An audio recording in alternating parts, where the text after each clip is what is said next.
So be careful lest you idolize dreams, prophecies, visions. And you may think that God has left your church simply because what has left is a manifestation, probably prophecy. Welcome to Faith Surge channel. Kindly like, share, and subscribe. Shalom. Sometimes the more developed you are, the more mature you get.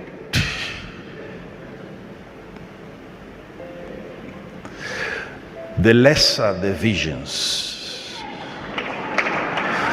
the lesser the dreams.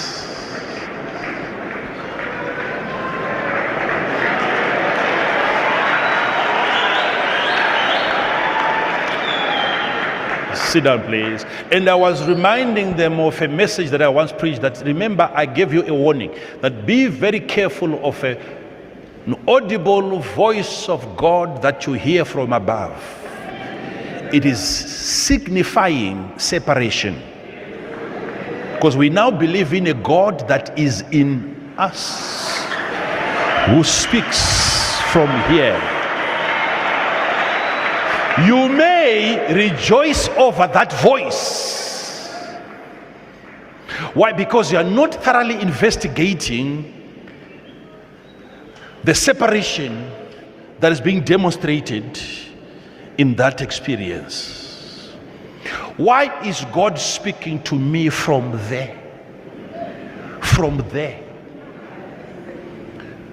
You'd want, some of you are dying to have an encounter. You're dying to have the burning bush and have God speak from the bush. You rather have a God who can speak from a bush. So because you desire that, God then is compelled to jump out of you once in a while and possess an object and give you an experience that you prefer.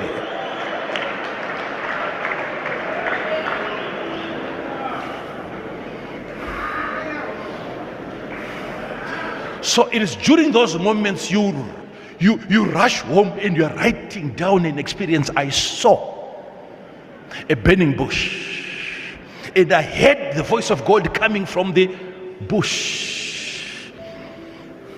Yet that God needed to first of all come out of you. You lost him in that instance.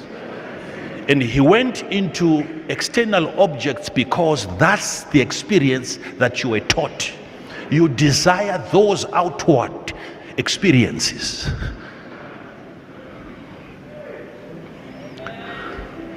How do you know, if I were to ask you, my sister, how do you know that God has left you? You will see that that's what I'm trying to answer now. When you say that you sometimes you feel like you're up there, tell me the experience. What tells you? What makes you feel like these days I'm really up there? Tell me.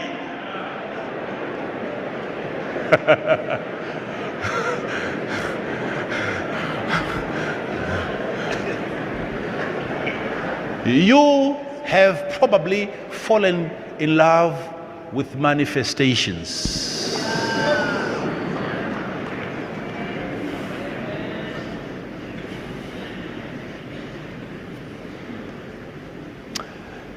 For God to then give an instruction that take the brazen serpent and crush it to dust, throw it away.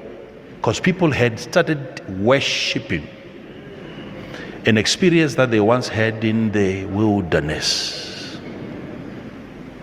It served its purpose, but God remains God, with or without an experience. That is how you stay above.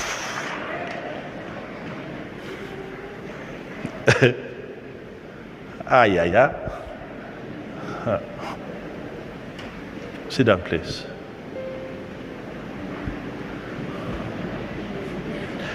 If you are from above,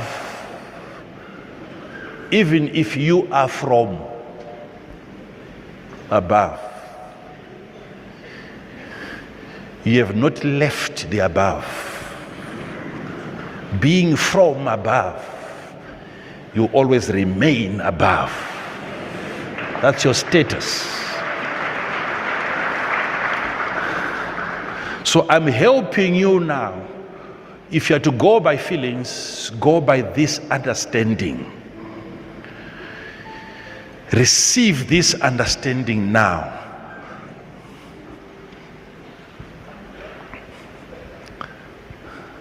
That I am from above. Therefore, I am above all things. Jesus is from above. He came here, yet still he was above everything.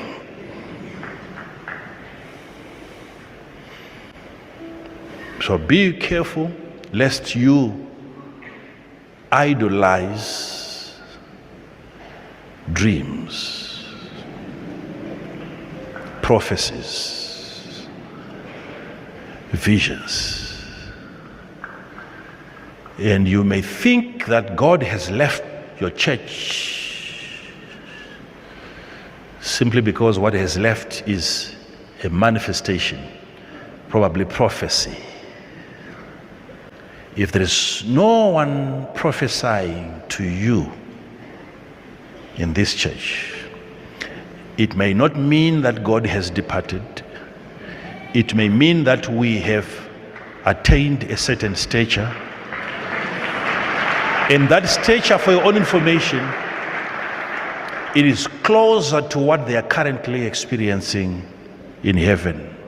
No one is prophesying to nobody. No one. I'm giving you an example. I'm simply giving you an example. There is a knowing there that is prevalent. You are mandated in that dimension to know, to perceive, to understand things without an external teacher. That's why he says in the book of John, the anointing that you have received, you need no man to teach you. But the anointing, the very anointing that you have received, will teach you all things. What he's trying to describe is a certain grace that is made available at a certain level where even if your preacher chooses not to teach you certain things, the anointing within you will enlighten you. You, my sister, you asked this question. Please be in control of your emotions. Don't let your emotions, all of the things that you may seek to control and manage in your life, start with your emotions. No matter what is happening, no matter what the marriage is giving you, you must then be able to look into that matter and say, are feelings not lying to me here? Because your mind can lie to you. Your mind. Your mind. Your mind can lie to you. You can be in the most dangerous place and feel so safe, and something terrible happens. And you can be in the safest place and you have a feeling of danger. It happens to most people when they are in the right church, they are looking for another one. They feel unsafe. When they are in a place where there is no word, which is the most dangerous place that you can ever be, they feel safe. Feelings are very, very, very deceptive. So you are probably misinterpreting the presence of God. What has since left you, my sister, is probably a dream, not God. So if you are no longer dreaming, I used to dream, now the dreams are gone. God is saying, you have circled around this mountain for too long. Let's get into the manifestations. You and I know that manifestations are greater than the dream. Yet you may keep on hungering and desiring for promises and not go after fulfillments. And God keeps you in that mode of always promising you, showing you things to come, showing you things to come. And when they finally come, he sees that you have no joy in fulfillments. So he keeps you in that state of promises. Promises. Promises. Promises. How about God comes to you? It's no longer in the night. And God says, okay, those days I used to talk to you in dreams and in visions because you were still young. Now, what I'm going to do is, you have given me the liberty now as God. I'm no longer confined to your sleep state. You have graduated. It's no longer a night school.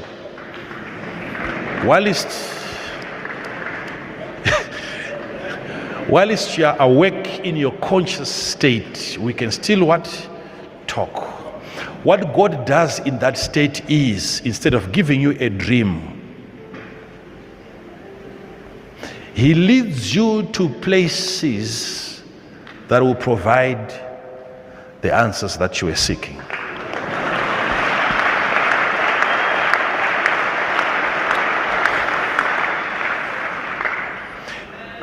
He causes two people passing by to drop an answer. The question that you raised in your prayer closet gets answered not in a dream. You are led, you will always gravitate towards places that will satisfy your hunger. That day, somehow, before you can push in the CD into the radio, you'll find out that there is a story that they're discussing, that they're talking about. And you delay a bit and they start addressing a matter that was a concern to you. That's not a dream. God is now using different other methods. And you appreciate that radio program the same way that you would have appreciated a dream. You have given God the liberty to use any medium to communicate and to bring messages to you. The problem is now you are ignoring every other event around you that is trying to provide you with answers, just waiting for the night to arrive.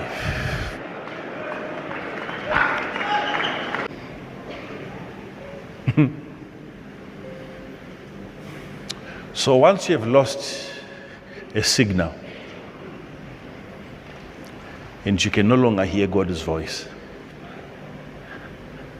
always know that probably it is a signal that you have lost and not God's voice. You can still find God's voice on a different signal. God is always on another frequency. There is always another frequency. When he goes quiet, he is busy talking to you, God is talking to you, and all of a sudden, children, they come and they bang the door and they all flood your room. And you may call that a disturbance because you are refusing to then understand the subject. You are not going to listen to what they are saying. They have come, and some of them are even under pressure. They were sent by God to provide you with the answers that you were asking for. There is no more need for God to continue talking to you as long as the messengers have arrived. If you can listen, you are going to have conversations with them similar to what God was telling you. But because you chose to name it a disturbance, then you will miss out on the message that they have come to deliver. It's not a disturbance.